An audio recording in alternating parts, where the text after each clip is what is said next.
Oi, eu sou Ana Beatriz, estudante de Psicologia atualmente no segundo período na Universidade Unigran Rio de Nova Iguaçu, e eu vim aqui falar um pouquinho sobre um trabalho que foi feito nesse mesmo semestre, onde abordava o livro Crianças Nordestinas e Olhares na Infância, que falava sobre relatos reais, contados pelas próprias crianças de como estava sendo aquele momento, como estava sendo seu desenvolvimento, a sua nova rotina, aquela adaptação àquele mundo, onde a reclusão era necessária e alguns hábitos iam ser cortados e talvez eles não estivessem entendendo. Primeiramente, inicialmente, eu queria já pontuar algo que o título do livro já me chama bastante atenção, que é Olhares da Infância, né? E como que o olhar da criança para o mundo ele é influenciado pelo seu desenvolvimento, seja ele cognitivo, emocional, social, físico, como que o seu olhar é influenciado, sabe?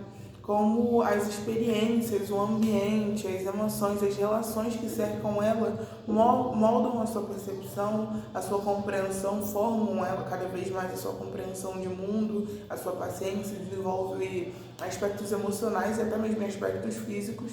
E a interação com o mundo, ela ao longo da sua vida, ela influencia no seu desenvolvimento, no seu crescimento pessoal e social também, né? Como é fundamental que aquelas pessoas que a cercam deem esse suporte, prestem esse suporte. E quando eu digo pessoas que a cercam, não sejam só pais, não sejam só familiares como tio, tia, ou, enfim, mas também os profissionais que a cercam ela, né? Profissionais da saúde, profissionais da educação, pessoas como consciência do convívio, por exemplo, eu influencio, eu tenho como responsabilidade também, todos aqueles adultos já formados de consciência têm como responsabilidade. E como é necessário a gente proporcionar cada vez mais um ambiente saudável, um ambiente seguro para aquela pessoa, promover de forma adequada e sensível um ambiente enriquecedor para aquele crescimento do ser. Um ser que ainda está em desenvolvimento, um ser que ainda está adquirindo conhecimentos, ainda está formando, adquirindo, pegando, buscando, né, pescando certas percepções de mundo para formar o seu próprio conceito. O ECA, o Estatuto da Criança e Adolescente, ele é uma legislação brasileira que foi criada, né, que por lei ele foi estabelecido a fim de assegurar a criança e ao adolescente, né, as suas prioridades, os seus direitos, porque aquele ser, apesar de não saber decidir por conta própria ainda, e mesmo assim, muitas das vezes ele sabe sim optar por coisas que ele prefere, depois de provar e vivenciar certas experiências, ele precisa ter direitos, ele tem direitos de fato. Não é porque ele é um ser menor de idade, um ser com menor conhecimento, que ele não vai ter direito. E o ECA, ele é responsável por assegurar direitos como alimentação, lazer, moradia, cultura, dignidade, o próprio respeito, a liberdade, a convivência social, a convivência familiar, no caso a convivência comunitária, a convivência familiar, né? E além de protege as crianças. Esse estatuto ele é extremamente importante. E por que eu estou destacando ele? Porque com os relatos do livro a gente pôde ver como, apesar de ter uma lei que garante isso, como esses direitos estavam sendo infringidos por conta nos relatos, já começando pro livro, né, nos relatos de algumas crianças, elas contavam como estava sendo bom ter mais a presença dos pais, como estava sendo bom ter mais brincadeira, mais diálogo, mais convívio com seus pais, mais tempo de mesa, que auxiliava no seu desenvolvimento. Não que elas pontuavam que auxiliava, né? Mas como isso auxilia. Nós que estudamos um pouquinho, sabe como aquilo ali influencia, sabe? E aí,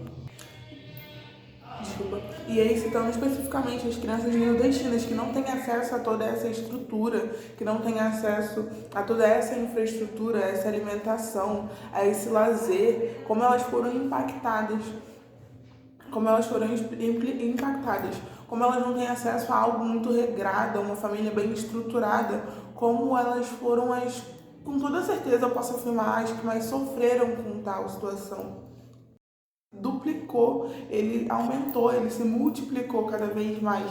E as crianças pontuavam cada vez o quanto aquilo ali alegrava o coração, como estava sendo maravilhoso, como estava sendo legal, mas ao fim de cada relato, ou decorrer do relato, também tinham situações de crianças que retratavam como estavam com saudade da sua rotina, como estavam com saudade de acordar em segundas-feiras esperando encontrar os seus amigos, ou até mesmo esperando acordar segunda-feira para conseguir ir comer e usufruir da sua única refeição, do seu único direito de alimentação, porque não tinha essa infraestrutura em casa, não tinha essa situação, não tinha essas condições em casa de se alimentar. Então ali seria o lugar onde ela se alimentava. E com a pandemia ela não tinha aquilo ali.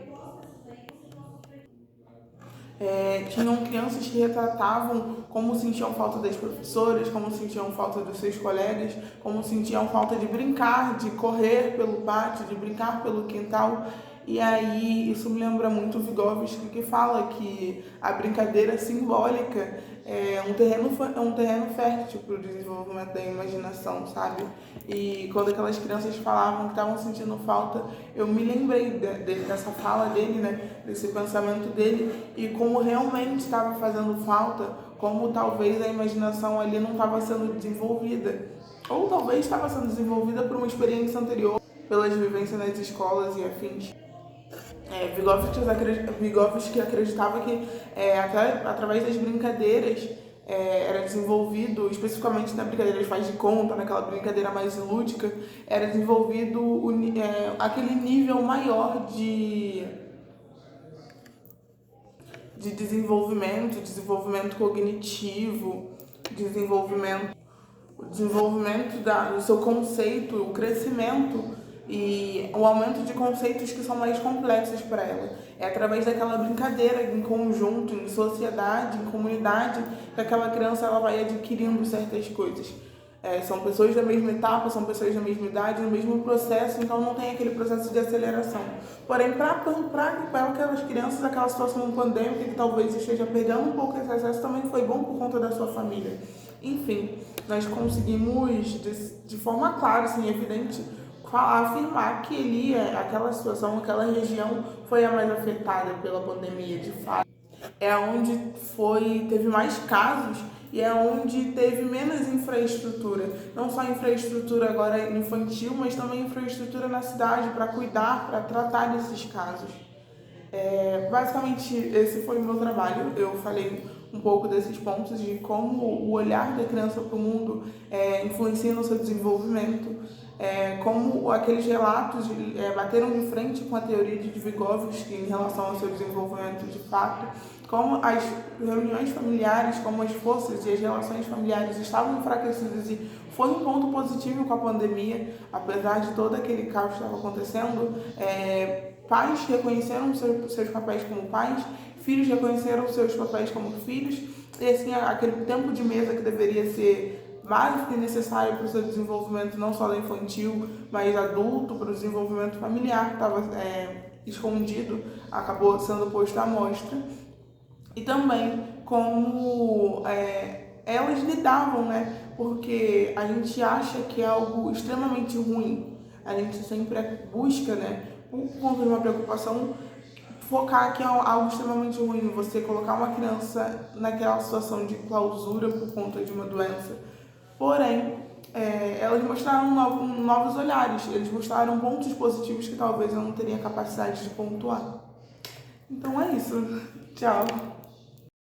E diante daquela situação pandêmica, a solução do governo foi introduzir as aulas remotas.